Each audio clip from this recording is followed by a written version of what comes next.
Nous allons voir dans cette vidéo comment gérer les cartes cadeaux dans Kavilog.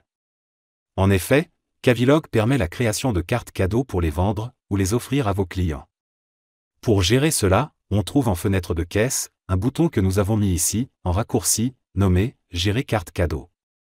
Notez que, si vous ne l'avez pas mis en raccourci, vous le trouverez en cliquant sur le bouton « Plus », puis, ici. On peut préparer à l'avance des cartes cadeaux.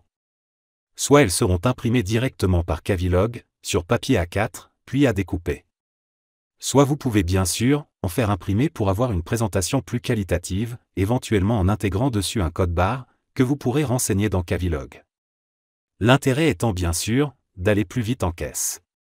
Il suffira de scanner la carte cadeau pour l'appeler, que ce soit en phase de vente ou en phase d'utilisation pour encaissement. Voyez dans la liste. Nous avons déjà généré des cartes cadeaux. Vous voyez ici le code barre qui a été généré automatiquement par Kavilog, mais que l'on pourrait remplacer le cas échéant. Comment crée-t-on ces cartes? Soit une par une avec ce bouton. Soit plusieurs d'un coup. Nous allons utiliser cette méthode. On indique le nombre de cartes que l'on souhaite créer. Par exemple 5. Puis la valeur des cartes. 50 €. Et on indique une date limite. Notez que cette date est automatiquement générée, en fonction d'un paramétrage fait en amont. Nous vous montrerons cela en fin de vidéo. De même, le texte que vous voyez ici est préparamétré. Mais vous pouvez, bien sûr, le modifier. Par exemple, si un client vous achète une carte pour l'offrir à un ami, qui pourra l'utiliser dans votre cave, vous pourriez indiquer un texte au choix du client.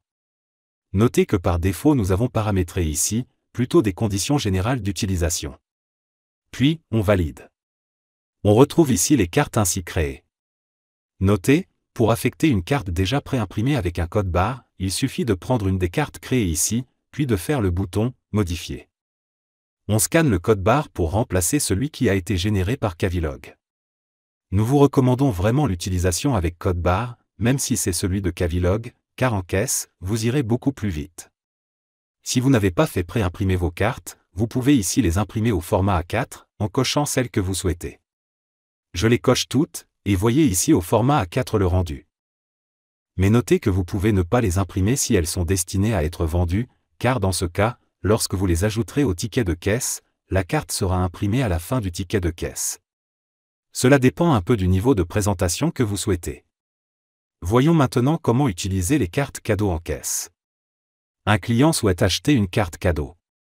On appuie sur le bouton « Vente carte cadeau ». Même principe, si on ne l'a pas mis en raccourci, on le trouve ici par le bouton « Plus ». Idéalement, si vous utilisez le code barre et que vous avez déjà imprimé vos cartes, il suffit d'en prendre une et de la scanner. Sinon, vous sélectionnez dans la liste celle que vous souhaitez. Ou bien, si elle n'existe pas, vous la créez immédiatement avec le bouton « Nouveau » ici. Par exemple, le client souhaite une carte de 100 €. Je valide, et elle s'ajoute à mon ticket de caisse. J'encaisse. Quelques jours plus tard, le client revient avec sa carte cadeau.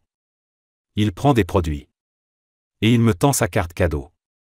Notez que, systématiquement, pour encaisser avec une carte cadeau, même si c'est l'unique mode de paiement, vous devez passer par « Règlement multiple ».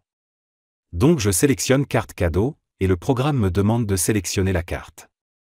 Soit je la scanne, soit je la recherche dans la liste des cartes cadeaux encore disponibles. L'intérêt de la carte cadeau, c'est que vous pouvez faire du règlement partiel, et donc, l'utiliser plusieurs fois, tant qu'elle a du crédit. Voyez ici, Kavilog a affecté le montant du ticket. Je valide. Quelques jours plus tard, le client revient. Il prend à nouveau des produits, mais là, le crédit de la carte ne sera pas suffisant. On appuie sur « Règlement multiple », puis « Carte cadeau ». Notez la carte ici, dont le montant disponible a bien diminué suite à son précédent achat. Je la sélectionne et le client règle le solde par carte bleue. Et notez maintenant, si je veux revendre une carte cadeau. Vous voyez ici que la carte n'est plus proposée, puisqu'elle est totalement soldée. Élément important en cas de litige avec un client peu scrupuleux, qui mettrait en doute l'utilisation totale de la carte. Quand vous allez dans « Gérer carte cadeau », vous retrouvez toutes les cartes, celles en cours, et celles périmées ou utilisées. Vous sélectionnez la carte, et vous avez un bouton ici qui permet de lister tout l'historique d'utilisation de la carte. Concernant la vente des cartes cadeaux, notez que bien sûr, cela ne rentre pas dans votre chiffre d'affaires. Donc il est normal, le soir, lors de la clôture, que vous ayez plus d'encaissement que de chiffres. La vente de cartes cadeaux est considérée comptablement comme un acompte, une avance. C'est lors de l'utilisation de la carte cadeau que le chiffre d'affaires est généré.